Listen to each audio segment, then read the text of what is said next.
Pyramids at rest. The desert holds the pyramids the way sand holds silence. You are here now, where the air is still and the stone has been standing for thousands of years. The limestone was once bright, almost white under the sun, smooth and polished, so that light would catch across every surface. That brightness has softened now. Wind and time have made the surfaces quieter. You rest near the base of one of these structures, where the shadow reaches out across the sand. The blocks of stone are large, each one weighing as much as several cars, and they were placed without mortar, fitted so closely that even now a blade cannot slip between them. The Egyptians moved these stones using wooden sledges, pulling them across sand that had been dampened with water to reduce friction. Somewhere in the distance, the sound of wind moves across the open spaces. Your breathing continues on its own. The pyramid rises above you, its angle precise at 51 degrees, a slope that has remained unchanged. The Great Pyramid was the tallest human-made structure in the world for more than 3,000 years. Inside, there are passages that slope downward and chambers that wait in darkness. The king's chamber sits near the center, its granite walls cut and fitted with such care that the seams are barely visible. The sand beneath you holds warmth from the day. During construction, it is believed that over 100,000 workers labored in shifts, and the work continued for more than 20 years. They carried tools made of copper and stone, and they shaped each block with careful strikes. The pyramids were built as tombs, as places for the pharaohs to rest. Though the bodies themselves have long since disappeared, what remains is the structure, the geometry, the patience of stone. Above, the sky deepens. The stars begin their slow appearance, the same stars that were visible when these stones were new. The ancient Egyptians aligned the pyramids with remarkable precision to the cardinal directions, north, south, east, and west, using the stars as their guide. Thuban, a star in the constellation Draco, was the North Star during the Pyramid Age, and the passages inside were oriented toward it. You notice your weight settling. The air carries the scent of dust and something older, the dry smell of rock that has known centuries. The Nile River lies miles from here, though once the pyramid stood closer to its edge, near the boundary where the fertile land met the desert. Barges carried the limestone across the water during the flood season, when the river rose and allowed heavy loads to travel more easily. The silence here is almost complete. There were originally smooth casing stones covering the entire pyramid, fitted so perfectly that the surface would have appeared seamless. Most of those stones were removed over the centuries, taken to build other structures in Cairo, but a few remain near the top of Khafra's pyramid, still showing that ancient smoothness. The shadows lengthen and the temperature begins to drop as the desert releases the heat it has held all day. Your muscles require less from you now. The base of the Great Pyramid covers 13 acres, an area large enough to hold several city blocks. The foundation is level to within an inch across that entire distance, a precision that required careful surveying and constant adjustment. The builders used tools called mirket and bay, wooden instruments that allowed them to measure angles using the stars and plumb lines. The Sphinx rests not far from here, carved from a single ridge of limestone, its face turned towards the rising sun. It has been here nearly as long as the pyramids themselves, its features worn smooth by wind and sand. For centuries, it was buried up to its neck in sand, hidden and quiet, until it was excavated and revealed once more. Even now, sand gathers around its base, patient and persistent. You are breathing without effort. The pyramids were once covered in white Tura limestone, and the capstones at their peaks were likely covered in gold or electrum, an alloy of gold and silver that would have caught the sun's light and reflected it across the desert. Imagine how they must have appeared from a distance, gleaming and precise, visible for miles. That brightness is gone now, but the shape remains. Inside the Great Pyramid, there are shafts that extend from the chambers toward the outer walls, narrow passages that were once thought to be air shafts. Later, it was discovered they align with specific stars, Orion's belt and the star Sirius, both significant in Egyptian beliefs about the afterlife. These shafts remain, still pointing toward the sky, though the stars have shifted slightly in their positions over the millennia. The night continues its arrival.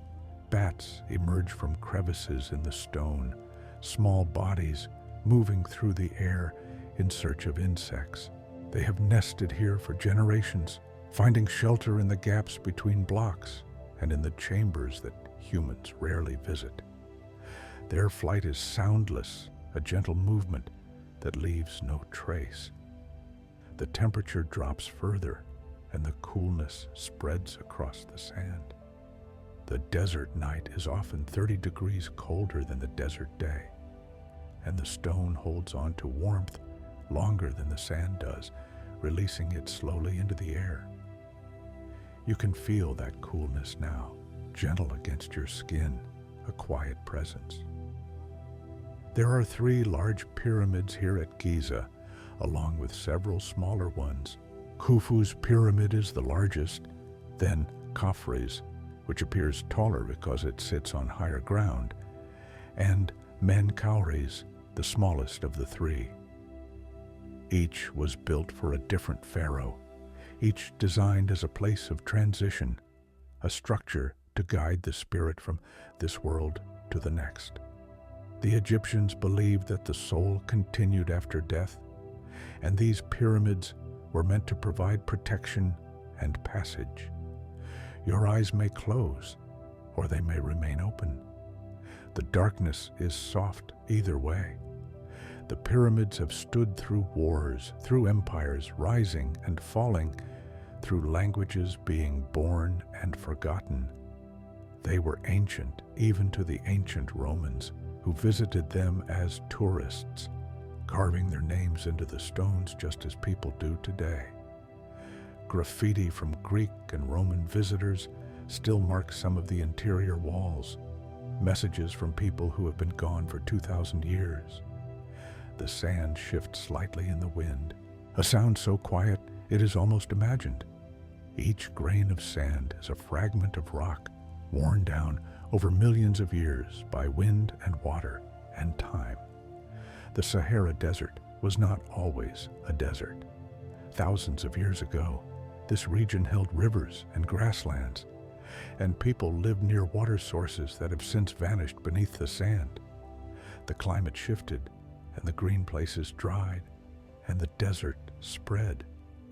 You are aware of your body, and then less aware. The stone blocks were quarried from sites, both near and far. The granite used in the king's chamber came from Aswan, 500 miles to the south, transported on barges during the Nile's flooding.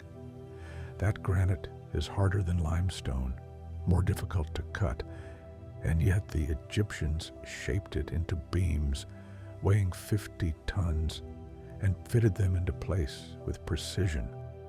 The stars are fully visible now, scattered across the sky in patterns that have guided travelers for thousands of years. The Milky Way stretches overhead, a river of light made of billions of stars, most of them farther away than the mind can easily hold. The ancient Egyptians saw the Milky Way as a celestial Nile, a river in the sky that mirrored the river on earth. Breathing happens. The pyramids were not built by slaves, as was once believed, but by paid workers who lived in nearby villages. Archaeologists have found the remains of these workers' towns, including bakeries, breweries, and cemeteries. The workers were fed bread and beer, and they were given medical care. Their bones show the strain of heavy labor, but also the marks of healed fractures, evidence that they were treated when injured. The wind carries no urgency. The interior of the Great Pyramid includes the Grand Gallery, a passage that rises at a steep angle, its walls corbelled inward to create a ceiling that is both functional and striking. The walls are smooth, the angles precise, and the space feels larger than it is. Walking through it is like moving through a cathedral made of stone, a place that holds echoes. You rest here, where the desert meets the stone. The pyramids were aligned with such accuracy that modern engineers marvel at the methods used. The builders did not have compasses or advanced instruments, yet they achieved a precision that rivals what can be done with today's technology. They used the stars, the sun, and careful observation, along with tools as simple as strings and plumb lines. The shadow of the pyramid stretches farther now, a long triangle across the sand. Shadows here are sharp during the day, but at night they soften, blending into the larger darkness. The ancient Egyptians believed that shadows were a part of the soul, one of several elements that made up a person's essence. The shadow, or shiat, was thought to contain some of the person's power and identity. Time feels less important. The Great Pyramid contains approximately 2.3 million stone blocks, each one cut, transported, and placed by human hands. The organization required for such a project is difficult to comprehend. Coordinating workers, managing resources, planning the logistics of moving such massive weights. And yet, it was done, and the result has lasted longer than most civilizations. The air is cool now, and your breathing is slow. Nearby, small stones rest on the sand, fragments that have broken away from the larger blocks over centuries. Each one is a piece of the whole, and each one carries the same weight of time. The desert is patient with these fragments, covering some, revealing others, moving them slowly across the landscape. The pyramids were once part of a larger complex that included temples, causeways, and smaller pyramids for queens. Much of this has been worn away or buried, but traces remain. The Valley Temple near the Sphinx still stands, its massive limestone blocks fitted together without mortar, its interior once filled with statues and offerings. That temple is quiet now, open to the sky. Your body requires nothing from you. The capstone of the Great Pyramid, called the Pyramidion, is missing. No one knows what happened to it, whether it was removed, destroyed, or never completed. The top of the pyramid is flat now, a small platform where a few people can stand and look out across the desert and the city beyond. The Egyptians called the capstone the Ben, and it was considered sacred, a symbol of the sun's rays and the moment of creation. Bats continue their movement through the air. Their echolocation clicks too high for human ears to hear. They navigate through sound, sending out pulses and listening for the echoes that return, building a map of the world from reflections. They have been doing this for millions of years, long before pyramids, long before humans. The night deepens. The temperature continues to fall, and the coolness spreads through the air like water, slow, and even. The desert at night is a different place than the desert during the day. Animals emerge, foxes, rodents, insects, creatures that wait out the heat and move through the darkness. Their presence is quiet, small sounds against the larger silence. You are here, and you are resting. The pyramid above you is both solid and full of Kong spaces, chambers, and passages that were sealed after the pharaoh's burial.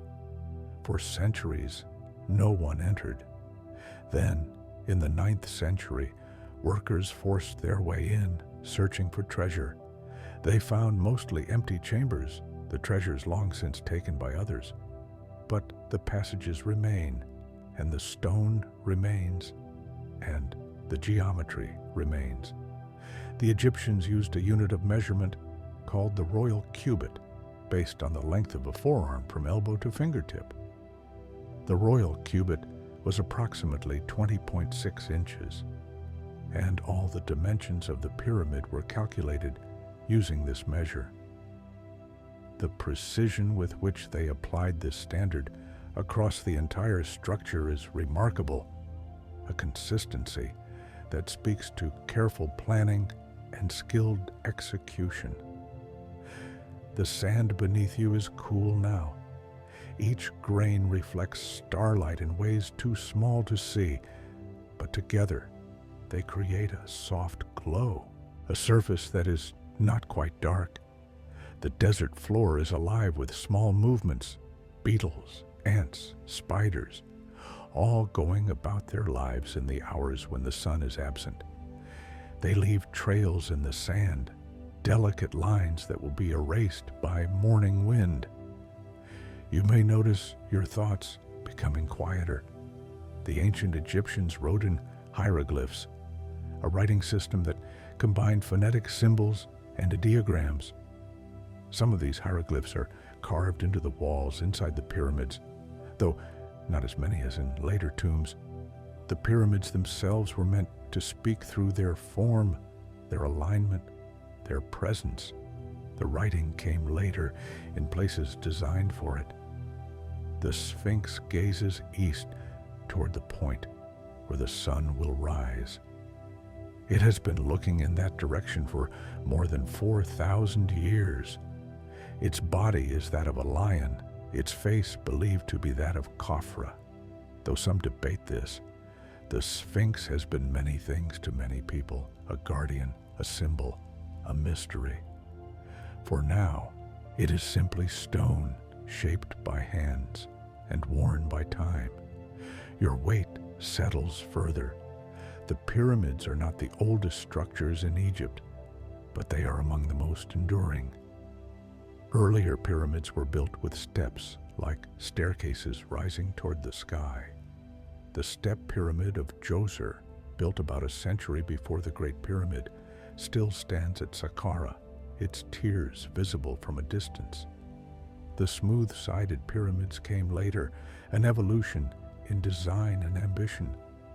The stars turned slowly overhead, their positions shifting in ways too gradual to perceive in a single night.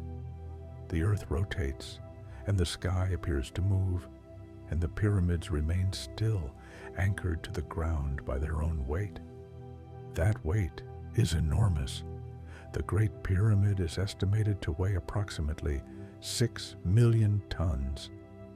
The foundation beneath it is bedrock, solid and stable, capable of bearing that load without sinking. Breathing continues, easy and unforced. The ancient Egyptians believed that the pharaoh became a god after death, joining the sun god Ra in his journey across the sky. The pyramid was a tool for this transformation, a place where the earthly and the divine could meet. The shape itself, a triangle rising from a square base, was symbolic, representing the rays of the sun spreading down to earth. The coolness of the night is complete now. Small sounds drift across the desert. The call of a distant bird, the movement of sand, the settling of stone as temperatures shift. These sounds are part of the fabric of the place, threads woven into the larger silence. They do not demand attention, they simply exist. You are aware of the pyramid, and then less aware. The mortarless construction of the pyramids means that each block rests on the one beneath it, held in place by weight and friction. This method has allowed the structures to withstand earthquakes that have damaged other buildings. The blocks can shift slightly and then settle back, absorbing the movement rather than resisting it. The desert has been called eternal, though it is not. It changes slowly in ways that human lifetimes are too brief to fully witness. Dunes migrate, rocks erode, and the underlying geology shifts over millennia. The pyramids have been here for a fraction of the desert's existence, and yet, to us, they seem timeless, as permanent as anything humans have made. The night air carries scents, dust, stone, the faint smell of plants that grow in the distant areas where water can be found. These scents are as subtle, almost not there, and yet they are part of the experience of this place. The nose detects them without effort, processing information that the conscious mind may never fully register. Your eyes may be closed now. The darkness is the same either way, a soft presence that asks nothing. The pyramids were built in the 4th dynasty of Egypt's Old Kingdom, a period of stability and prosperity. This was a time when the state could marshal enormous resources and direct them toward a single goal. After this dynasty, pyramid construction continued, but the structures became smaller, less precise, as if the knowledge or the will to build on such a scale had begun to fade. The grand gallery inside the Great Pyramid is 153 feet long and 28 feet high at its peak. Walking through it is an experience of space and stone, of human ambition made physical. The walls rise in steps, each one slightly overhanging the one below, creating a corbelled ceiling that has held for thousands of years without collapsing. The Egyptians understood weight and balance in ways that allowed them to create spaces that seem impossible. Time passes, or seems to. The stars continue their slow arc across the sky, and the pyramids remain. The ancient Egyptians believed that time was cyclical, that the patterns of the sun and stars and the flooding of the Nile all repeated in ways that were predictable and sacred. The pyramids were built to exist within this cycle, to endure through the repetitions, to stand as fixed points while everything else moved around them. You rest here where the stone meets the sand. The limestone of the pyramids is sedimentary rock, formed from the compressed remains of ancient sea creatures that lived millions of years ago when this area was covered by ocean. The stone itself is a record of life, of time, of processes that occurred long before humans existed. To build with this stone is to work with history that extends far beyond human history. The wind has stopped, or nearly stopped. The air is still, and the silence is almost complete. In this stillness, small sounds become noticeable. Your own breathing, the faint rustle of fabric, the soft noise of sand settling. These sounds are gentle, requiring no response, no action. They are simply there, part of the moment. The pyramids have been measured, studied, and theorized about for centuries. People have proposed that they encode mathematical constants, that they align with distant constellations, that they were built with knowledge lost to time. Some of these ideas have merit, others do not. What is certain is that the pyramids were built with great skill, and that they have lasted far longer than their builders could have imagined. Your body feels heavy or light, or perhaps you do not notice it at all. The night continues, patient and unhurried. The desert does not count the hours. The pyramids do not mark the passage of time.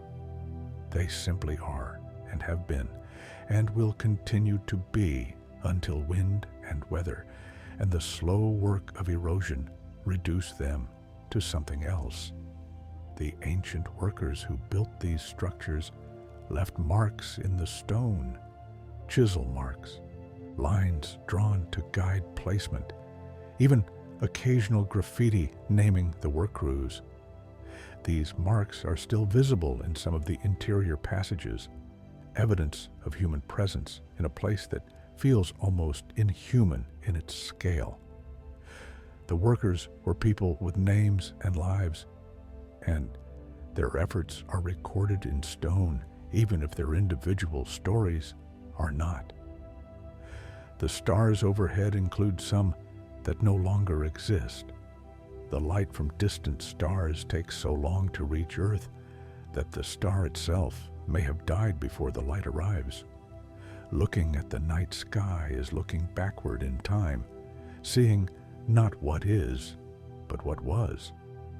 The ancient Egyptians looked at these same stars, though the patterns have shifted slightly due to the precession of Earth's axis, a wobble that takes 26,000 years to complete one cycle.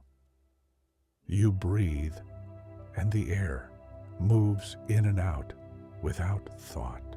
The pyramid's interior maintains a relatively constant temperature, warmer than the outside air in winter, cooler in summer. This is due to the thermal mass of the stone, which absorbs and releases heat slowly.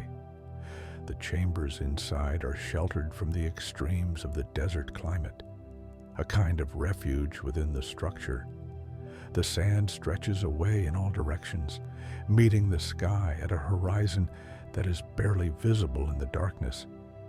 During the day, this horizon shimmers with heat, but now it is steady, a line that separates earth from sky.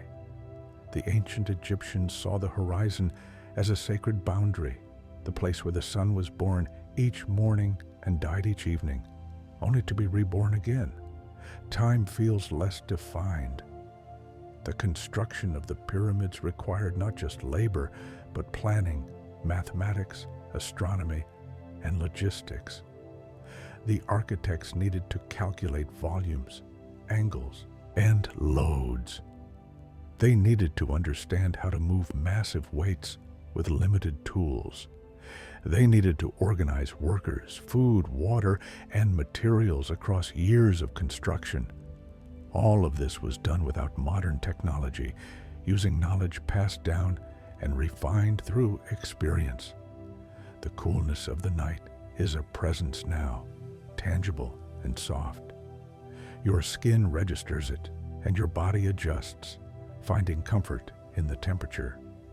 The desert night can be cold, but it is a dry cold, different from the damp cold of other places. It carries no moisture, no weight. It simply is. The pyramids are tombs, but they are also monuments, statements of power and belief.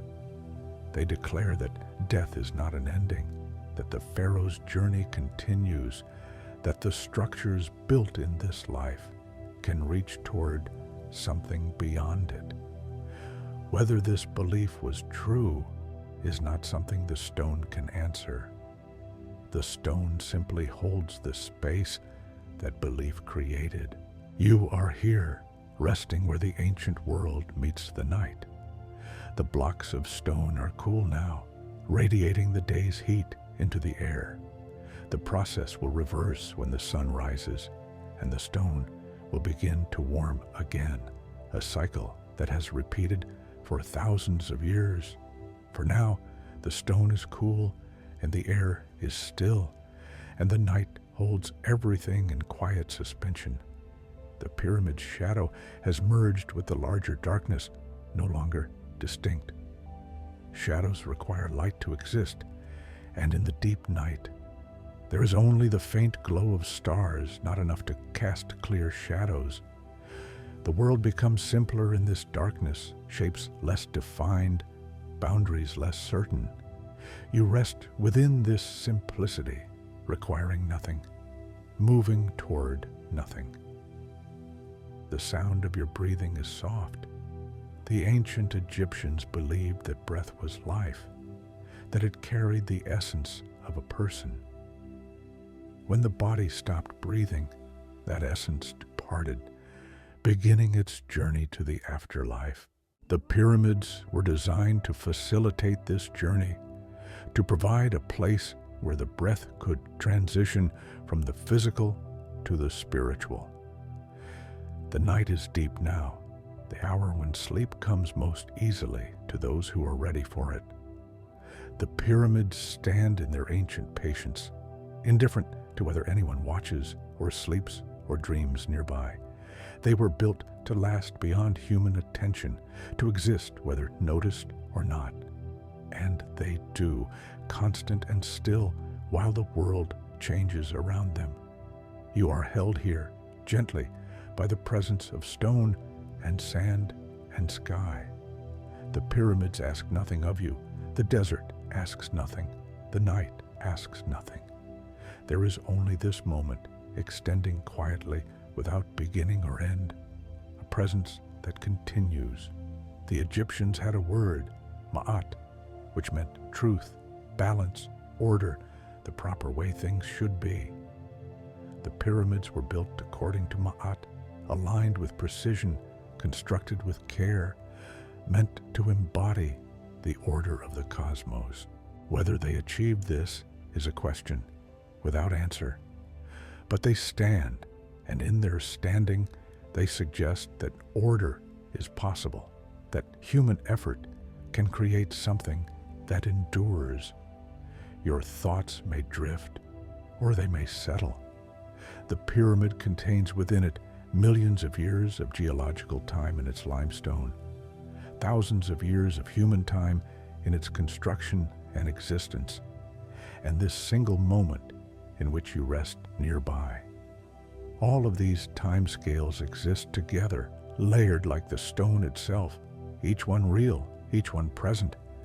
The stars continue their slow turning, the desert holds its stillness, and you rest here where the ancient stones meet the endless night, breathing softly, settling deeper, held by a presence that requires nothing and offers everything, a place to simply be, to rest, to let go of the need for anything to happen or change or continue. The pyramids stand and you rest, and the night remains patient and complete. The stone beneath your hand is textured, small irregularities in the surface that speak of the tools used to shape it. Copper chisels and stone hammers worked this limestone, strike by strike, until the block met the specifications required. Copper is soft compared to modern metals, and the tools would have dulled quickly, requiring constant resharpening. The workers kept grinding stones nearby for this purpose, wearing down the copper edges and restoring them throughout the day.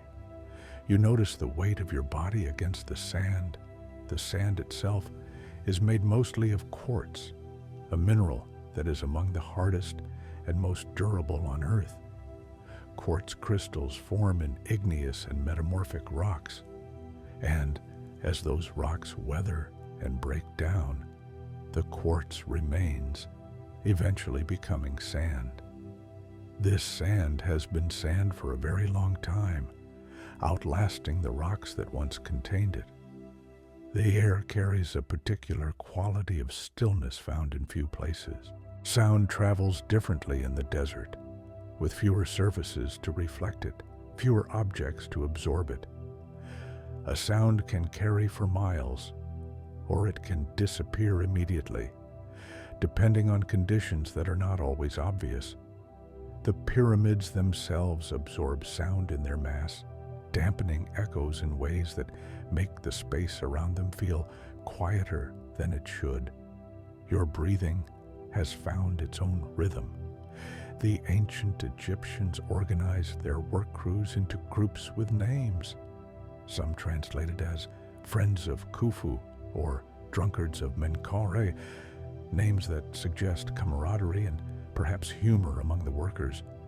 These crews competed with each other, each one responsible for quarrying, transporting, and placing a certain number of blocks. Their names were painted on the stones they placed, marks of pride that have faded but not entirely disappeared. The night sky here is darker than in most places humans now inhabit. Without the light pollution of cities, the stars appear in numbers that can be overwhelming. The ancient Egyptians identified groups of stars, creating constellations that were different from those used by the Greeks and Romans who came later. They saw a hippopotamus in the northern sky, a crocodile on the back of the hippopotamus, and various gods taking form among the stars. You rest where you are. The pyramid's base was leveled using water channels cut into the bedrock. Workers would fill these channels with water and mark the water level, then cut away the rock that rose above it, creating a surface that was level by the nature of water finding its own level. This method, simple in concept, required careful execution and patience. The result is a foundation that remains level after more than 4,000 years. The temperature continues its slow descent. At this hour, the desert is at its coolest, the heat of the day fully dissipated into the atmosphere. By morning, the process will reverse, and the sun will begin warming the stone and sand once again. This cycle has repeated every day since the pyramids were completed. Millions of cycles of heating and cooling, expansion and contraction, weathering the stone so gradually that the change is nearly imperceptible. The limestone blocks were not all the same color originally. Stone from different quarries had slightly different hues, some whiter, some with a yellow or a pink tint. The outer casing stones came from Tura across the Nile, where the limestone was finer grained and more uniform in color. These stones were saved for the visible surfaces, while the interior and core blocks were quarried from closer locations where quality was less consistent, but transportation was easier. Your eyes remain closed, or perhaps open. The darkness is soft enough that it hardly matters. The pyramid above contains passages that slope downward into the bedrock beneath the structure. The descending passage drops at an angle of 26 degrees, leading to a chamber that was carved from the living rock below the pyramid. This chamber was left unfinished, its floor rough and its ceiling irregular, as if the builders changed their plans partway through construction. The wind returns, barely perceptible, a movement of air rather than a breeze. It carries the coolness across your skin, a sensation so gentle it might be imagined. The desert wind is constant over the long span of time, always present even when imperceptible, slowly moving sand from one place to another, gradually reshaping the landscape. Over thousands of years, this wind has exposed ancient sites and buried others, revealing and concealing according to its own logic. You are held by the quiet. The Great Pyramid was originally 481 feet tall, though the loss of the outer casing stones has reduced this by approximately 30 feet. It held the record as the world's tallest structure until the 14th century, when Lincoln Cathedral in England surpassed it. For 3,800 years, no human-made structure was taller. That duration alone speaks to the ambition of its construction. The stars overhead include Sirius, the brightest star in the night sky. The ancient Egyptians called it Sopdet, and its annual rising just before dawn, an event that coincided with the flooding of the Nile, marked the beginning of their new year. The appearance of Sirius was a signal that the flood was coming, that the river would soon spread across the floodplain, depositing the rich silt that made Egyptian agriculture possible. This connection between sky and earth was central to their understanding of the world. Your muscles have released whatever tension they held. The chambers inside the pyramid were sealed after the pharaoh's burial. Heavy granite blocks were slid into place, blocking the passages, and the entrance was concealed with casing stones that made it invisible from the outside. The intention was to prevent robbery, though this ultimately failed. The seals were breached and the contents were taken, leaving only the empty chambers and the passages that led to them. The sand shift beneath you, conforming to your shape. Sand is remarkable in its ability to support weight while also yielding. Each grain is separate from the others, held in place only by friction and the pressure of the grains around it. Together, they create a surface that is stable yet responsive, solid yet soft. The desert is built from these tiny fragments, billions upon billions of grains, each one a small piece of stone worn down by time. The Sphinx was carved during the same period as the pyramids, though some evidence suggests it may have been carved earlier and later modified. It measures 73 meters long and 20 meters high, making it one of the largest single stone statues in the world. The head is small relative to the body, and some theories suggest the head was recarved from a larger original, though this remains debated. The limestone from which it was carved is softer than the limestone of the pyramids, and it has weathered more severely. You breathe, and the air moves through you.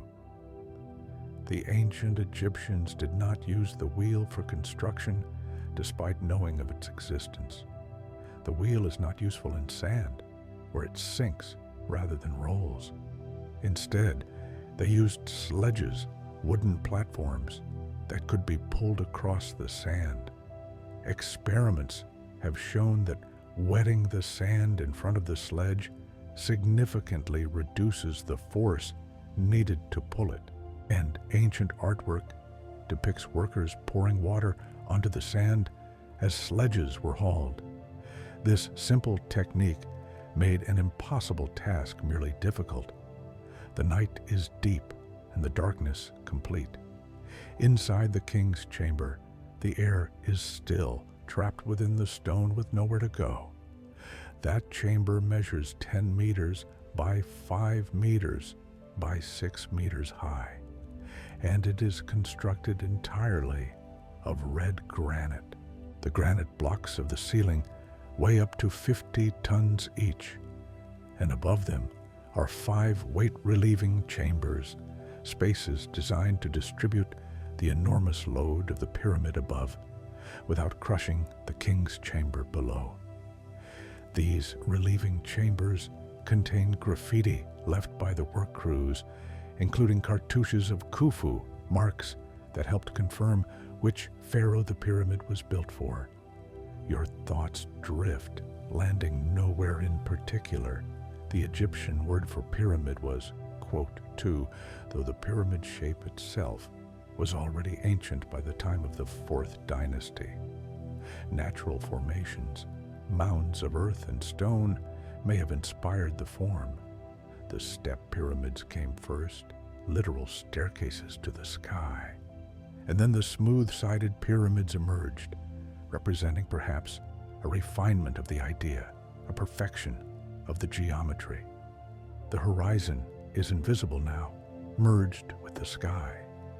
During the day, the line between sand and sky is clear, but at night they blend, and the world becomes a single continuous darkness punctuated by stars.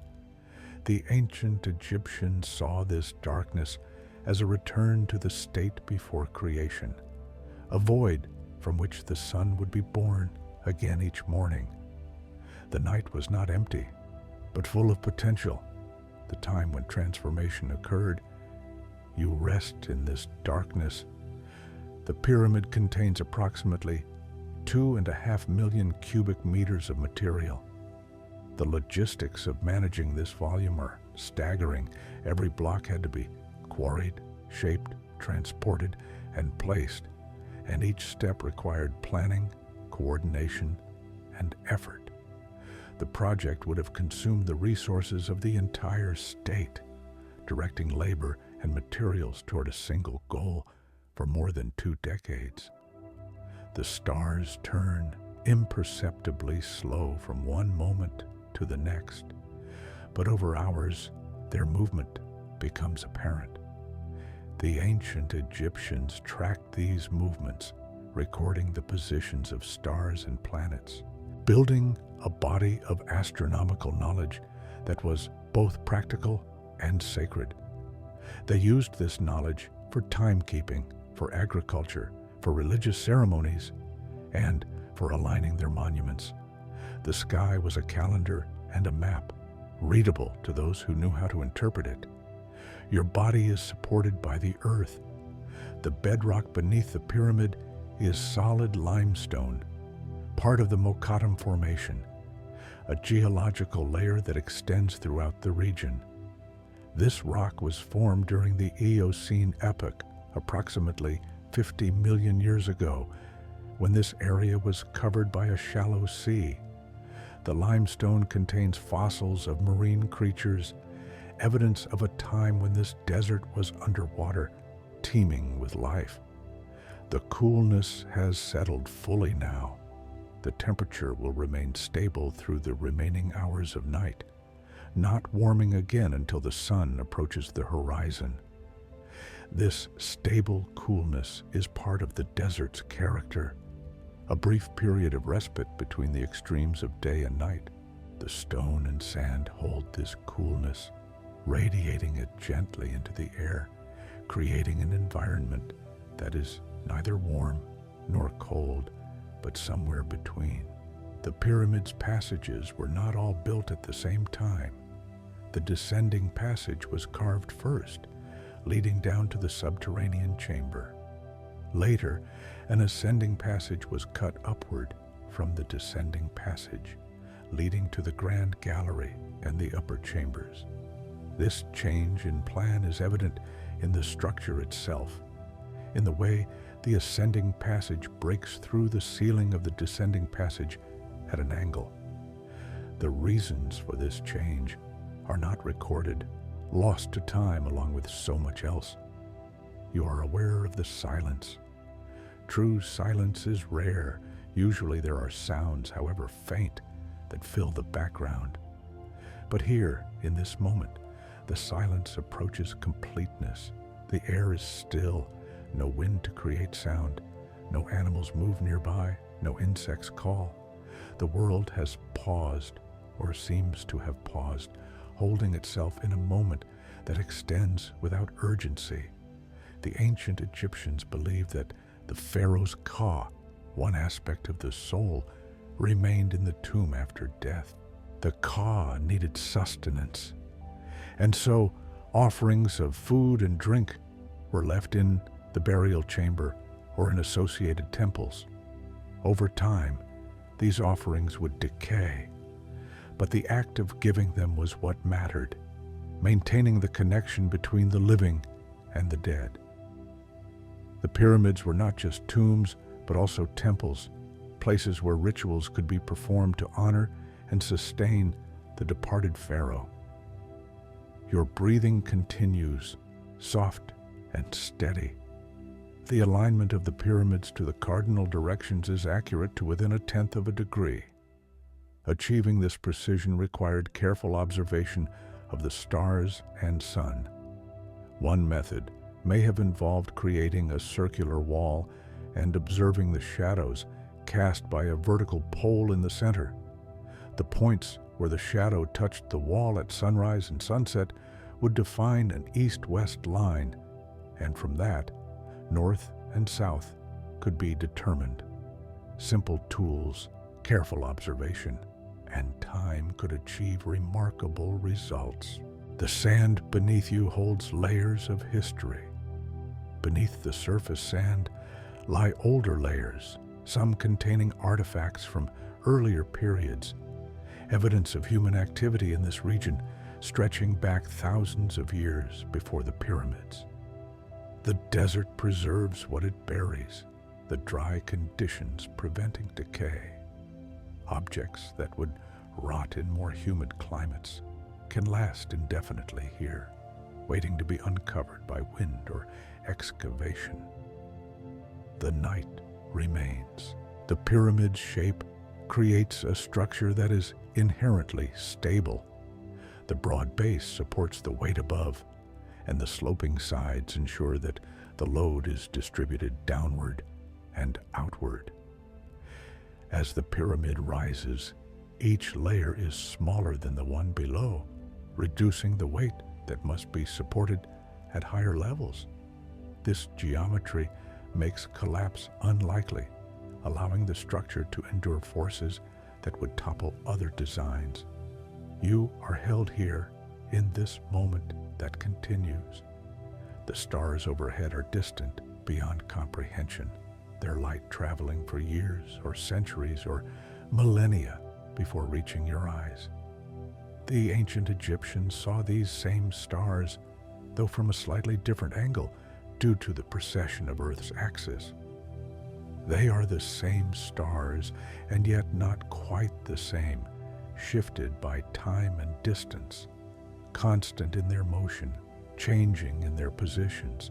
The pyramid contains within it the labor of thousands, the knowledge of architects and engineers, the beliefs of a civilization that sought to transcend death through stone.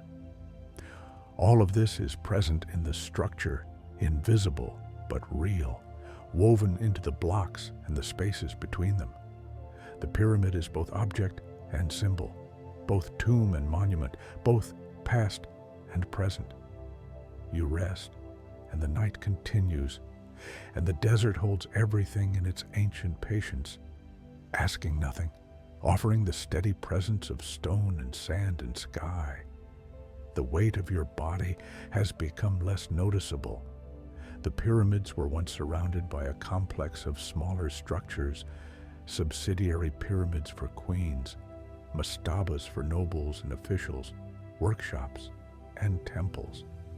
Most of these have been worn down to foundations or buried beneath the sand. The mastabas are low rectangular structures, also built from limestone, with sloping sides and flat tops. They served as tombs for those who were not royalty, but who had status enough to be buried near the pharaoh. The air is motionless now. Inside the pyramid, the queen's chamber sits at the end of a horizontal passage. Despite its name, it likely was not intended for a queen. The chamber is smaller than the king's chamber and built of limestone rather than granite. It contains a niche in the eastern wall, a feature whose purpose remains uncertain. The chamber was found empty, as were all the chambers, the contents removed long ago by those seeking treasure or simply curious about what lay within. You are aware of the coolness against your skin. The stones of the pyramid contract slightly in the cool night air, microscopic movements that accumulate over the entire structure. During the day, the heat causes expansion, and the stones press more tightly against each other. This daily cycle of expansion and contraction has continued for millennia. A breathing of sorts, the stone responding to temperature in ways that are slow and subtle, but real. The ancient Egyptians had a concept called the Ben stone, a sacred object associated with creation and the sun. The pyramidion, or capstone, was thought to represent this Ben, making the pyramid not just a tomb, but also a symbol of creation, of the moment when the first land rose from the primordial waters. The pyramid's shape echoes the mound of creation, and its peak reaches toward the sun, completing the connection between earth and sky. Your thoughts move slowly, if they move at all. The pyramid was not built in isolation. Workers needed to be fed, and this required agriculture on a massive scale. The Nile's annual flood made this possible, depositing nutrient-rich silt across the floodplain. Farmers grew wheat and barley, raised cattle and fowl, and produced enough surplus to support not only themselves, but also the workers who built the monuments. The pyramid is thus connected to the river, to the soil, to the cycles of flood and harvest that sustained Egyptian civilization. The stars provide the only light. Among them is Polaris, though it was not the North Star during the Pyramid Age. Earth's axis precesses, tracing a slow circle in the sky over 26,000 years, and different stars take turns serving as the North Star. When the pyramids were built, Thuban, in the constellation, Draco marked the celestial North Pole. The ancient Egyptians oriented their monuments to this star, creating alignments that are now slightly off because the sky itself has shifted. You rest where the sand supports you. The mortar used in some parts of the pyramid, though not between the main blocks, was made from gypsum, a soft sulfate mineral.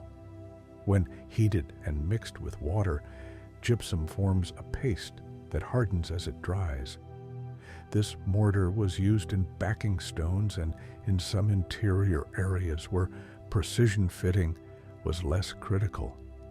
The ancient Egyptians understood the properties of different materials and used each where it was most appropriate.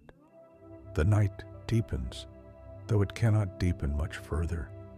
The pyramid's interior remains at a constant temperature year-round, protected by the mass of stone that insulates it from external conditions. This stable environment has helped preserve the chambers and passages, preventing the damage that temperature fluctuations can cause. The air inside is stale, unchanged for centuries, carrying the scent of stone and time. Your breathing is quiet. The ancient Egyptians used a solar calendar with 365 days divided into 12 months of 30 days each, plus 5 additional days at the end of the year. This calendar was based on the solar year rather than lunar cycles, making it more accurate for agricultural planning. The heliacal rising of Sirius helped them calibrate this calendar, ensuring that the seasons remained aligned with the months over the years. The sand around you is still. Desert sand is often sorted by wind, with finer grains blown farther and coarser grains settling closer to their source. This sorting creates areas where the sand is remarkably uniform in size, each grain nearly identical to its neighbors.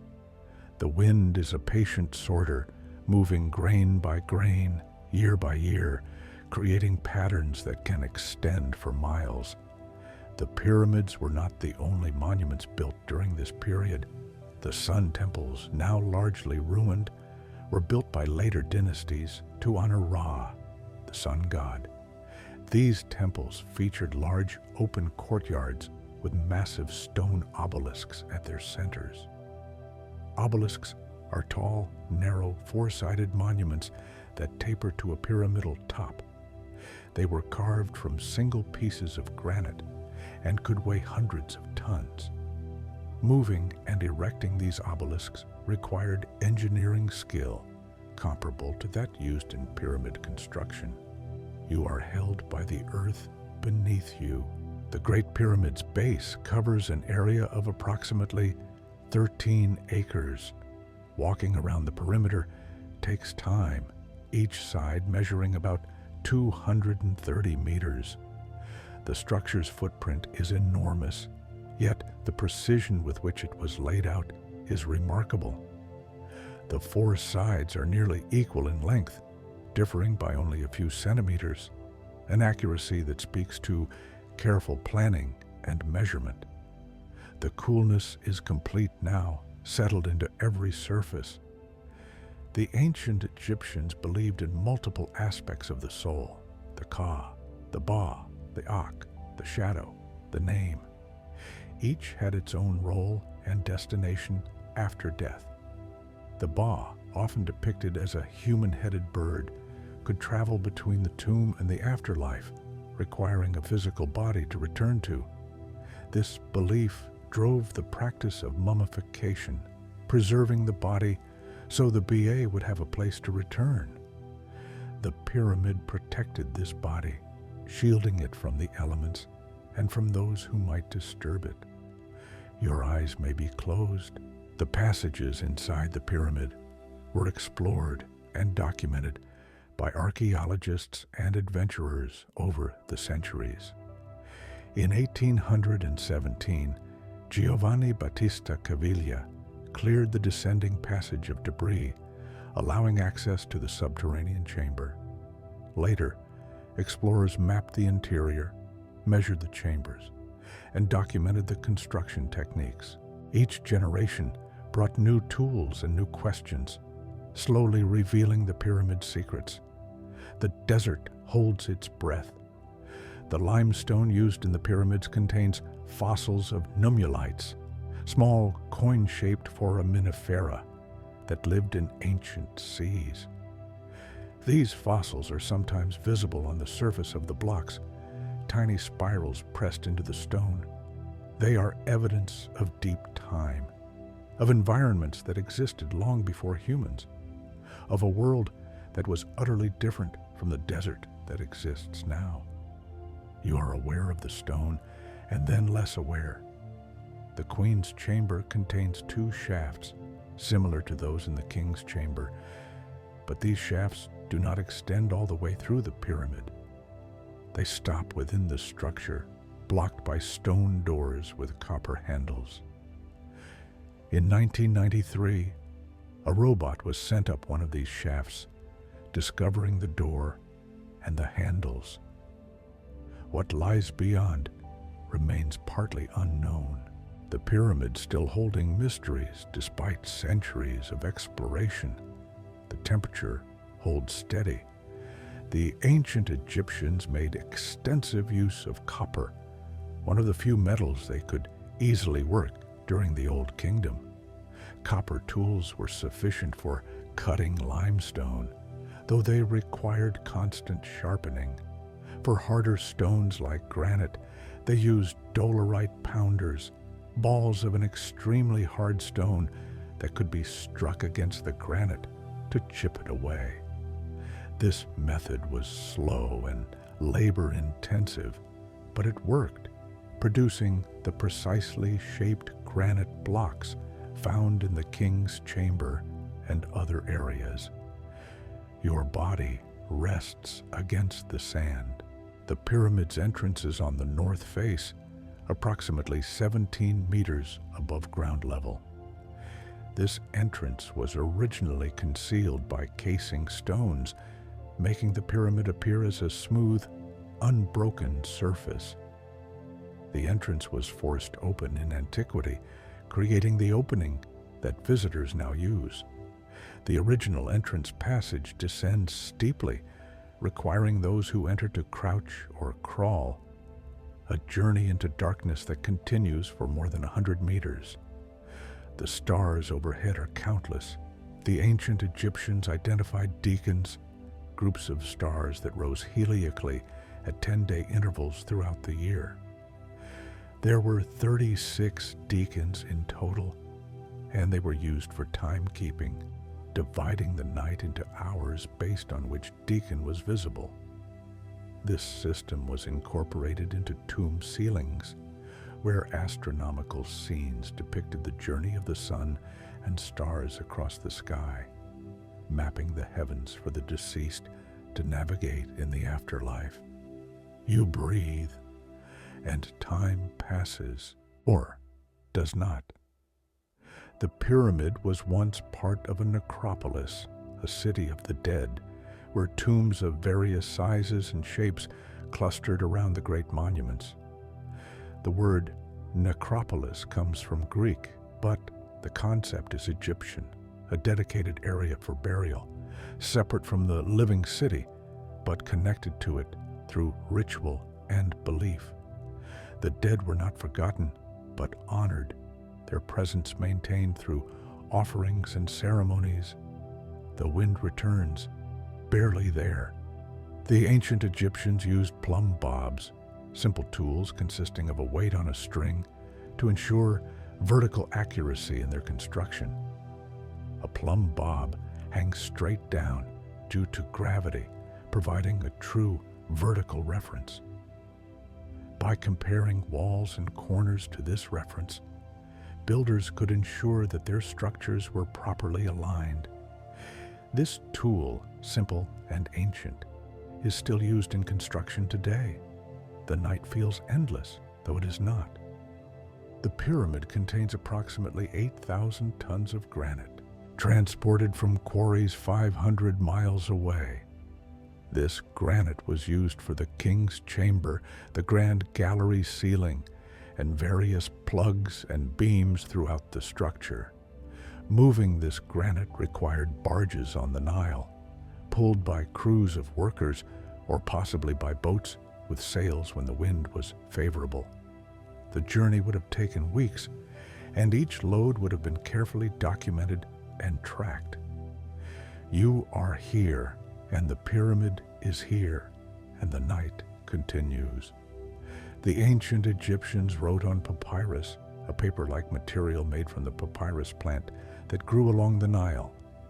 Papyrus is fragile and decays in humid conditions, but in the dry climate of Egypt, some documents have survived for thousands of years. These papyri include letters, accounts, literature, and religious texts, providing glimpses into daily life and beliefs. Some papyri describe the organization of work crews and the distribution of rations, practical documents that reveal the human side of monument building. Your muscles have released. The pyramid slopes are approximately 51 degrees, an angle that creates a stable structure while also achieving significant height. This angle appears in multiple pyramids, suggesting it was considered ideal. Some researchers have noted that this angle approximates the ratio of pi, though whether this was intentional or coincidental remains debated. The Egyptians had practical knowledge of geometry, though they did not express it in the same mathematical terms used today. The sand beneath you is ancient. Some of these grains may have been sand when the pyramids were built, already weathered from larger rocks, already shaped by wind and water. Sand does not age in the way living things age. It simply exists, breaking down so slowly that individual grains can persist for millions of years. The desert is a repository of time, each grain a fragment of deep history. The stars provide a subtle glow. The ancient Egyptians observed that certain stars appeared to circle a point in the northern sky without ever setting below the horizon. They called these the, quote, three, and associated them with eternity. The circumpolar stars, those that never dip below the horizon at Egypt's latitude, were seen as eternal and unchanging, a fitting destination for the pharaoh's soul. The alignment of pyramid passages with these stars reinforced the connection between the tomb and the eternal. You rest, breathing softly. The pyramid was covered in inscriptions, though not as extensively as later tombs. The pyramid texts among the oldest religious writings known were carved into the walls of later pyramids, beginning with the Pyramid of Unas.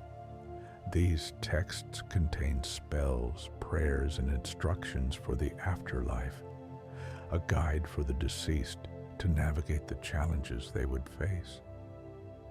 The Great Pyramid predates these texts, and its chambers are largely bare of inscriptions, the stone speaking through its form rather than through words. The coolness surrounds you.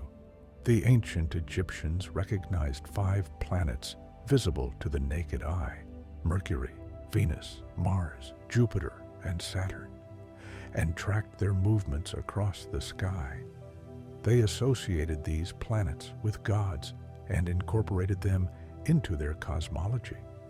The predictable movements of the planets reinforced the Egyptian belief in cosmic order, in Ma'at, the principle that governed both the heavens and the earth.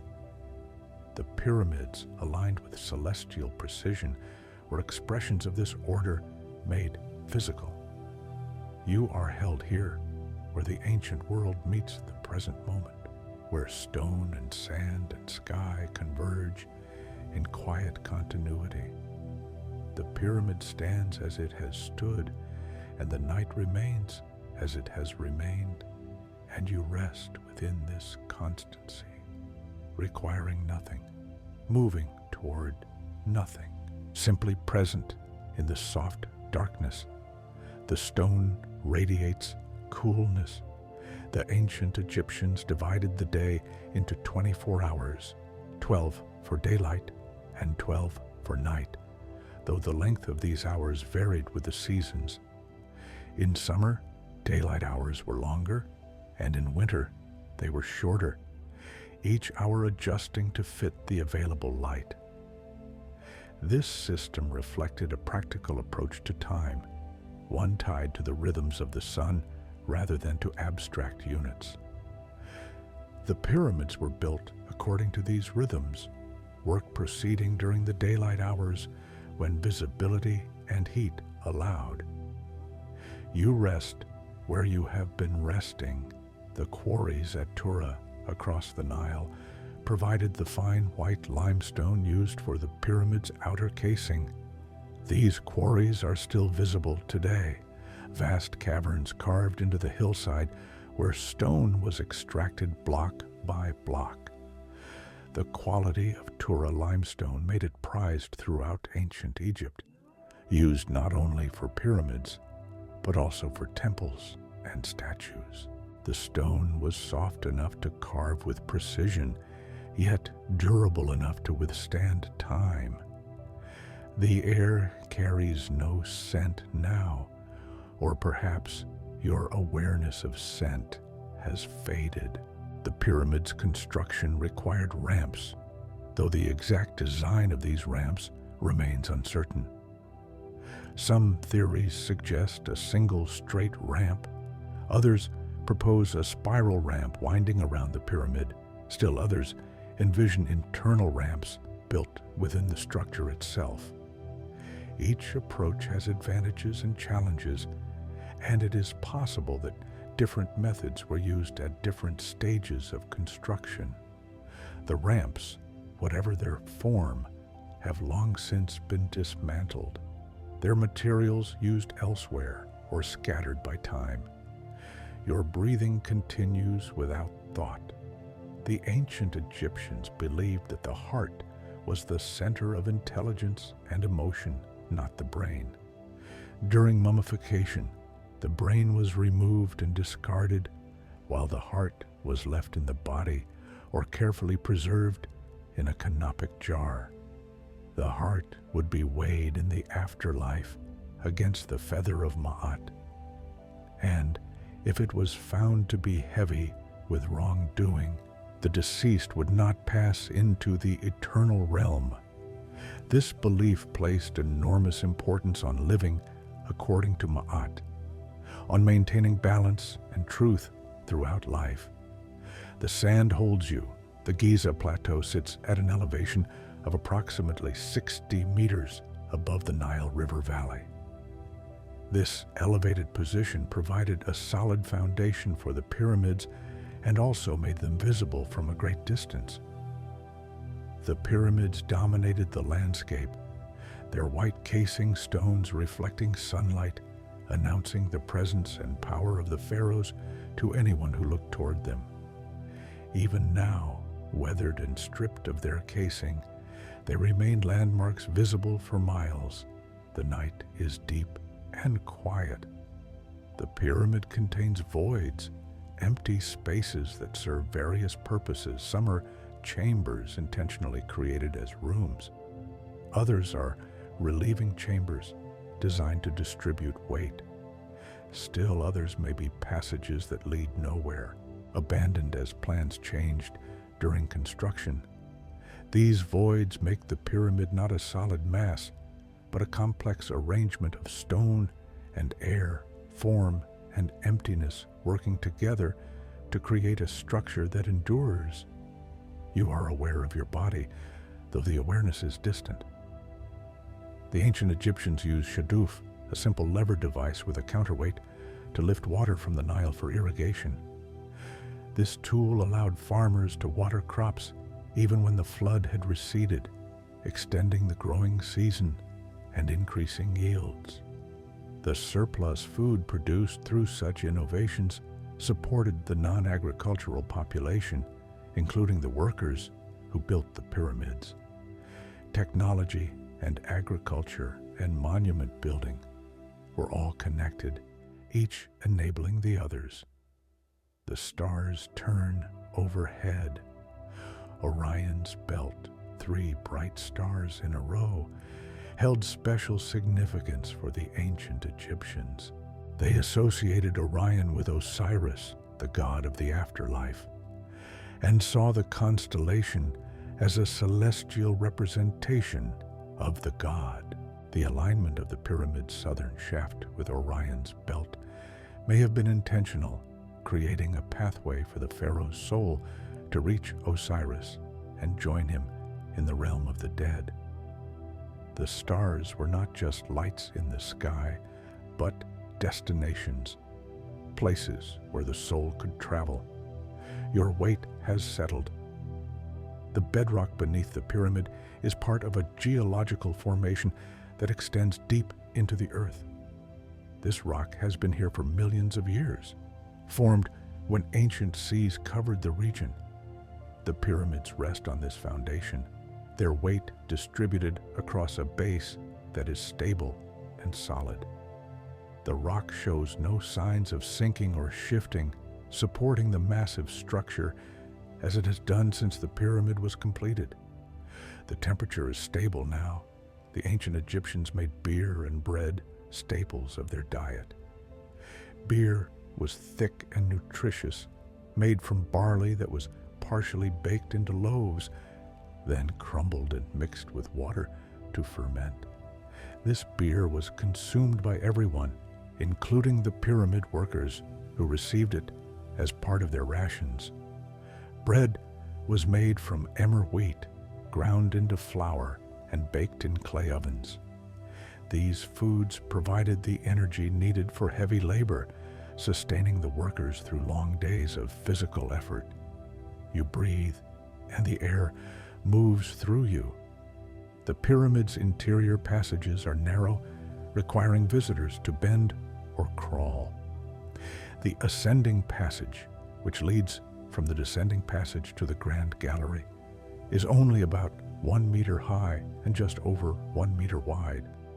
This narrowness was partly structural, minimizing the amount of material that needed to be removed, and partly defensive, making it difficult for tomb robbers to navigate. Despite these precautions, the tomb was robbed in antiquity. its treasures taken by those who found ways through the obstacles. The sand is cool beneath you. The ancient Egyptians used natron, a naturally occurring salt, in the mummification process.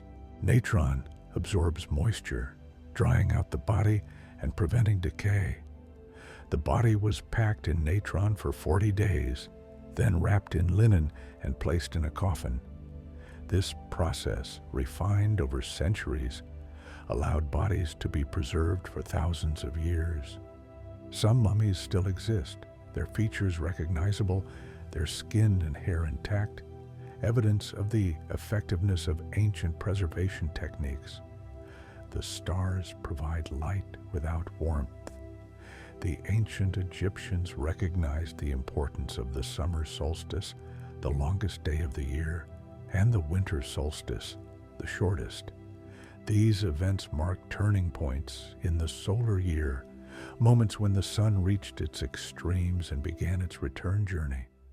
Temples were sometimes aligned to capture the light of the rising sun on these days, creating moments when sunlight would penetrate deep into the interior, illuminating statues or sacred spaces. The pyramids, aligned to the cardinal directions, acknowledged these solar rhythms without directly marking them. You rest in stillness. The ancient workers lived in purpose-built villages near the construction sites. Archaeologists have excavated these villages, finding the remains of houses, bakeries, and workshops. The workers slept in dormitories, ate in communal dining areas, and received medical care when injured. Their lives were organized around the work of building the pyramids, but they also had families, friendships, and daily routines. They were not anonymous laborers, but individuals with names and lives, their efforts contributing to something larger than themselves. The coolness is present everywhere. The pyramid's core consists of roughly cut blocks, less precisely shaped than the outer casing stones. These core blocks were stacked quickly, with gaps between them filled with smaller stones and rubble. The precision was reserved for the visible surfaces where it mattered most.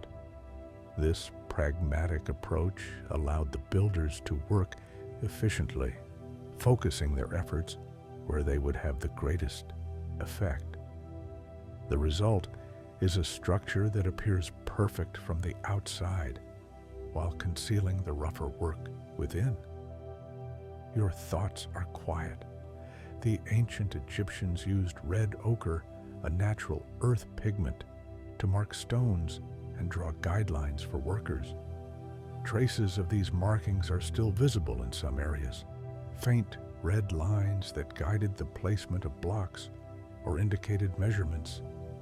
These marks are evidence of the planning that went into every aspect of construction, the careful coordination required to transform millions of blocks into a coherent whole. The night stretches on. The Nile River flows from south to north, contrary to the flow of most rivers, which tend to run from higher elevations in the north to lower elevations in the south. This southward orientation of _4_ shaped Egyptian geography and culture. The ancient Egyptians referred to the south as _5_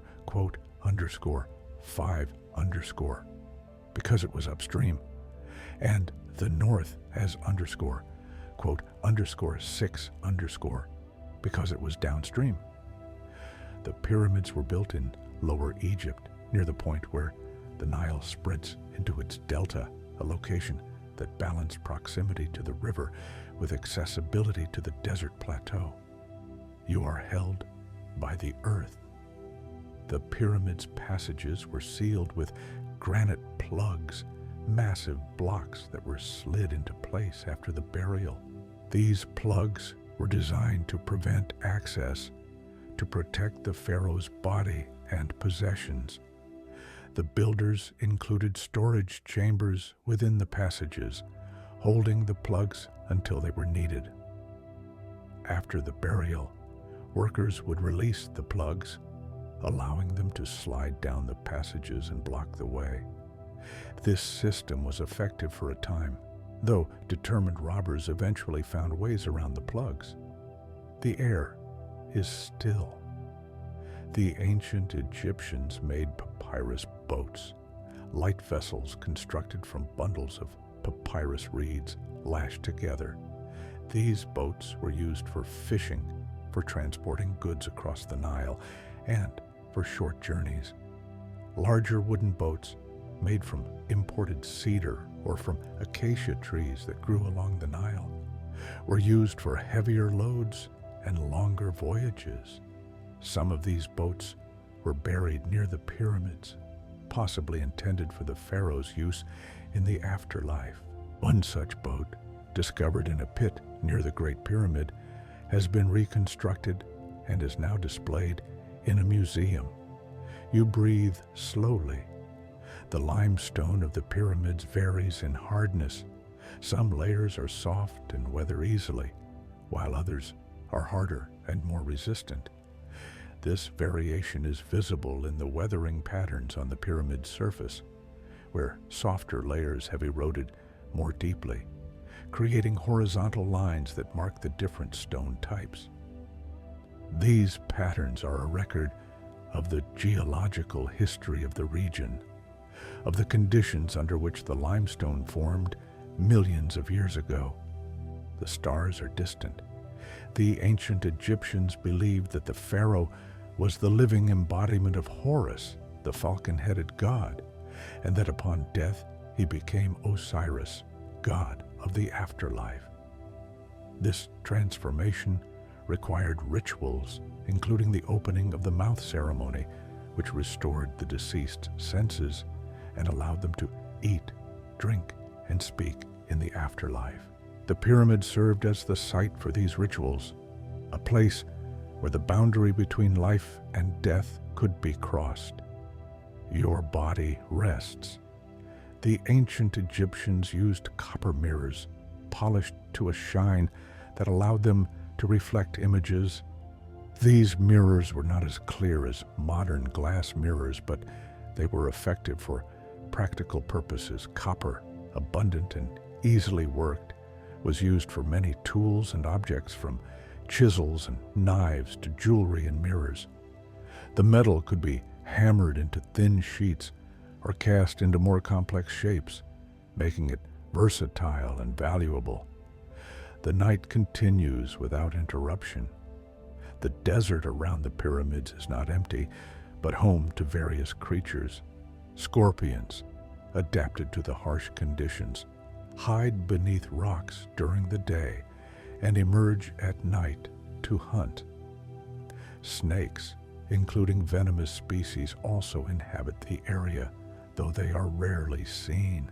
Rodents, lizards, and insects complete the ecosystem, each species finding ways to survive in an environment that seems inhospitable. Life persists even here, in forms adapted to scarcity and extremes. You are present in this moment. The ancient Egyptians measured the Nile's flood level using nilometers, structures with graduated markings that indicated the height of the water. The flood's height predicted the agricultural yield for the coming year. Too low, and there would be famine. Too high, and villages would be destroyed. The ability to predict and measure the flood was essential to Egyptian civilization, and the pyramids, in their permanence, stood as counterpoints to the river's annual variability. The coolness remains. The pyramid's geometry creates acoustic properties that are distinctive. Sounds echo in unexpected ways, and some frequencies are amplified while others are dampened. The king's chamber, with its granite walls and precise dimensions, has been studied for its resonant properties. Some researchers have noted that certain frequencies caused the chamber to vibrate, though whether this was intentional or coincidental is not known. The space feels different when sound fills it, the stone responding to vibrations in ways that are subtle but perceptible. You rest where stone and sand meet. The ancient world continues in the present, not as something separate, but as a foundation upon which everything else has been built. And the night holds this continuity, gentle and unhurried, asking nothing, offering everything. Your breathing has become part of the stillness. The ancient Egyptians created faience, a glazed ceramic material that could be molded into beads, amulets, and small vessels. Faience was made from crushed quartz mixed with natron and other materials, then heated until it fused into a glassy surface. The color was typically blue or green, achieved through copper compounds. These small objects were common in Egyptian life, worn as jewelry or used in religious ceremonies. Some faience objects have been found in tombs, placed there as offerings or protection for the deceased. The sand holds its temperature. The pyramid workers received payment in food and goods rather than money. Bread, beer, meat, and fish were distributed regularly, ensuring that workers and their families had what they needed. Records show that workers also received linen for clothing and oil for cooking and lamps. This system of payment reflected an economy based on redistribution rather than currency, where the state collected agricultural surplus and distributed it to those who served. You are aware of the stone nearby. The ancient Egyptians carved statues from various types of stone, including limestone, granite, basalt, and quartzite. Each stone required different tools and techniques. Limestone could be carved with copper tools, but harder stones required pounding with dolerite or the use of abrasives like quartz sand. The process was slow, requiring patience and skill. Some statues took months or years to complete, the sculptor gradually revealing the form hidden within the raw stone. The stars remain constant. The constellation that ancient Egyptians saw as a hippopotamus is now divided into different constellations in modern astronomy. The same stars exist, but the patterns humans see in them have changed across cultures and time. The stars themselves are indifferent to these interpretations, burning and dying according to their own processes, their light reaching Earth long after the moment it was emitted. Your muscles require nothing. The pyramid's descending passage continues downward through the bedrock, carved with precision into the living stone. This passage is narrow and steep, and the air within it is stale from lack of circulation. At the bottom lies the unfinished subterranean chamber, its floor rough and its walls showing the marks of the tools that carved them. This chamber was abandoned, perhaps when the builders decided to create the upper chambers instead, or perhaps for reasons that were never recorded. The coolness surrounds everything. The ancient Egyptians used wooden tools as well as stone and copper ones. Wood was shaped into mallets, levers, and measuring rods. Acacia wood, which grew along the Nile, was hard and durable, suitable for tools that would see heavy use. Cedar, imported from Lebanon, was prized for its strength and pleasant scent. The availability of different materials allowed Egyptian craftsmen to choose the best tool for each task, adapting their methods to the resources at hand. You rest in the darkness. The Sphinx was carved from a limestone outcrop that was already present on the plateau. The builders removed the stone around it, shaping what remained into the form of a lion with a human head. This method meant that the Sphinx was never a separate object, but always part of the bedrock, rooted in the earth from which it emerged. The stone of the Sphinx is softer than the stone used in the pyramids, and it has weathered more severely, especially the body, which shows deep erosion in places. The night air is motionless. The ancient Egyptians believed that words had power, that speaking or writing something could make it real. This belief influenced their use of hieroglyphs, which were not just a writing system, but also sacred symbols imbued with meaning beyond their phonetic value. Certain hieroglyphs were considered dangerous and were modified in tomb inscriptions to prevent them from causing harm to the deceased. A hieroglyph of a snake, for example, might be shown cut in half to render it powerless. Your breathing is effortless. The pyramids were aligned with remarkable precision, but they were not perfectly aligned. Small errors exist, fractions of a degree that accumulated during construction. These errors are so minor that they were only detected through modern surveying techniques. The achievement lies not in perfection, but in the level of accuracy reached with the tools available. The builders worked within the limits of their technology and still produced results that approach the ideal. The sand beneath you has existed for a very long time. Wind-blown sand creates ripples and dunes, patterns that shift gradually over years. The sand on the Giza plateau has been shaped by wind coming primarily from the north and northwest. These winds carry sand from the Sahara, depositing it around the pyramids and the Sphinx, sometimes burying structures that must then be excavated again. The relationship between stone and sand is one of constant negotiation, the permanent and the transient coexisting in the same space. The stars provide subtle illumination. The ancient Egyptians observed lunar cycles and incorporated them into some of their religious calendars, though their primary calendar was solar. The moon was associated with Thoth, the god of wisdom and writing, who was depicted as an ibis or a baboon.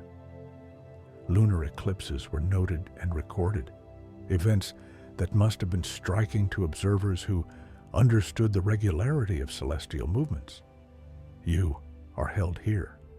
The pyramid contains passages that change angle, requiring anyone moving through them to transition from one slope to another.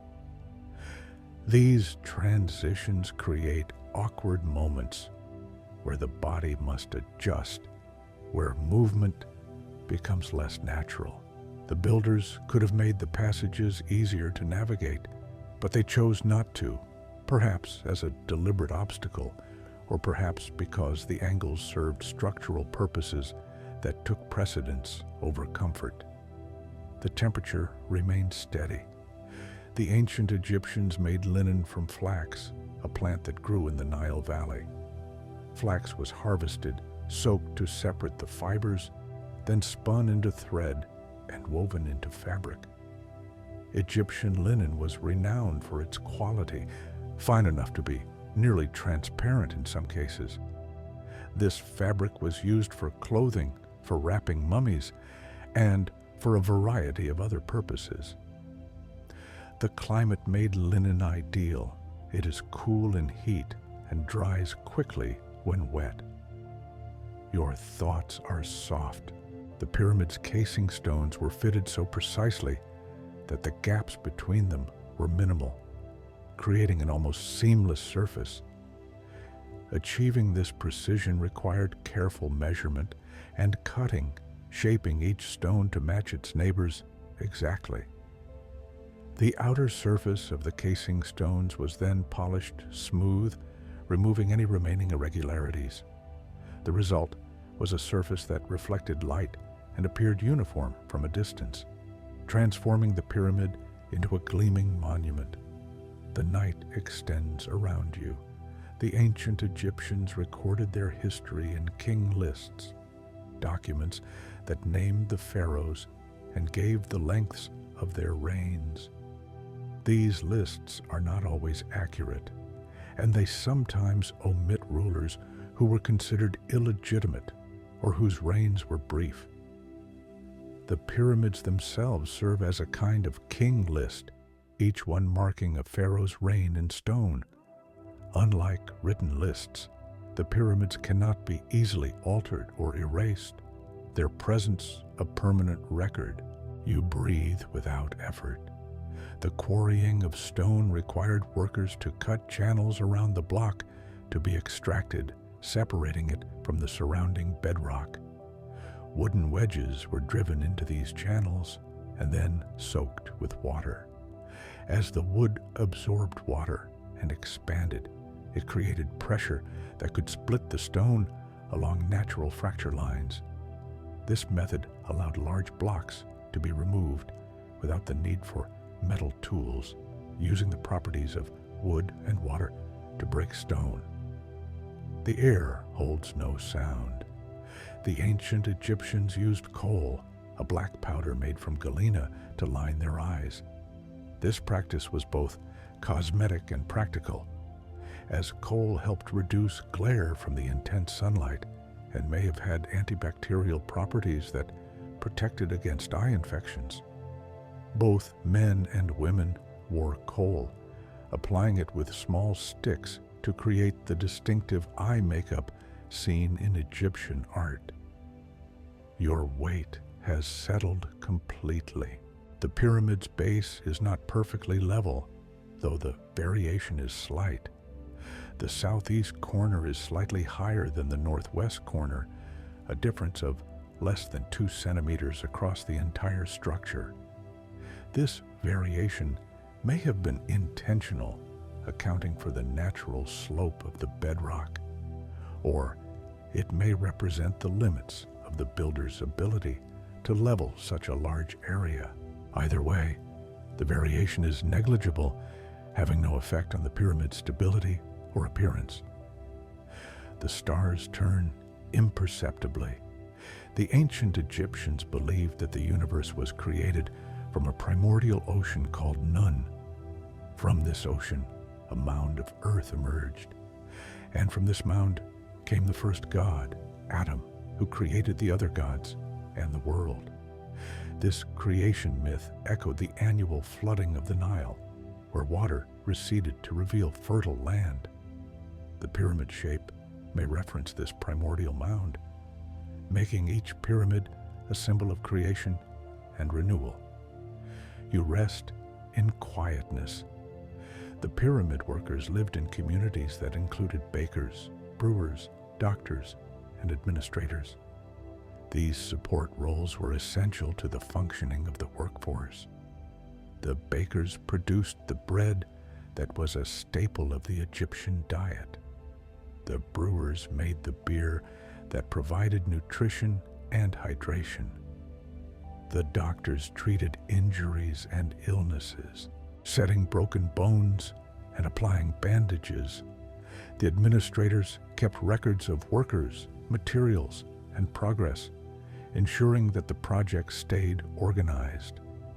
The coolness is gentle. The ancient Egyptians made pottery from Nile clay, shaping it by hand or on a potter's wheel, and firing it in kilns. Pottery vessels were used for storage, cooking, and serving food and drink. Some vessels were decorated with painted designs, while others were left plain. Pottery is durable and abundant in archaeological sites, providing evidence of daily life and trade. Shards of broken pottery, called potsherds, are among the most common artifacts found in excavations. Your breathing continues. The pyramid's interior chambers were carved with precision, their walls smoothed and their corners sharp.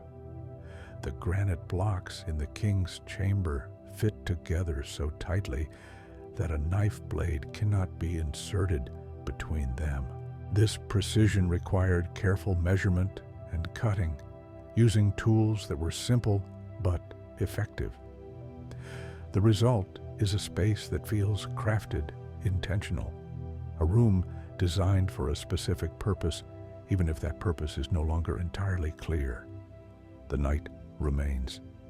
The ancient Egyptians recognized that the Nile's flood came from rains in the distant highlands of Ethiopia, though they may not have understood the full geography of the river's source. The flood was predictable, arriving each year around the same time, and this predictability allowed Egyptian civilization to flourish. The connection between the river and the pyramids is indirect but real. The river made the civilization possible, and the civilization built the pyramids. You are aware of stillness. The pyramids' passages were lit with oil lamps during construction, small clay vessels filled with oil and fitted with a wick. These lamps provided limited light, creating flickering shadows as workers moved through the narrow spaces. The soot from these lamps still marks some of the interior walls, black deposits that have lasted for thousands of years. The darkness within the pyramid is profound, untouched by sunlight, existing as it has existed since the passages were sealed. The sand is cool beneath you. The ancient Egyptians used geometry in their designs, understanding relationships between shapes and proportions. The pyramid's shape embodies geometric principles: the stable base, the sloping sides, the pointed apex.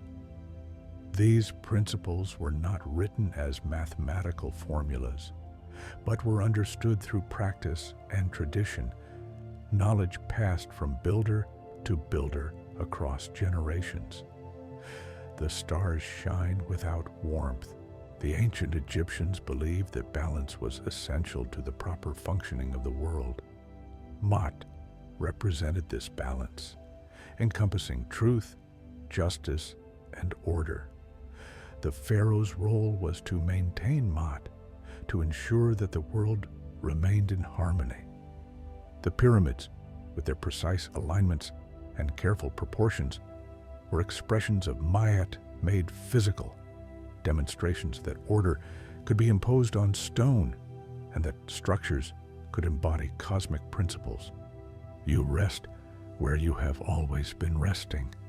The night holds you gently, and the pyramid stands nearby, and the desert extends in all directions, and time moves forward in ways that are both measurable and meaningless, continuing as it has continued, carrying the moment with it into whatever comes next.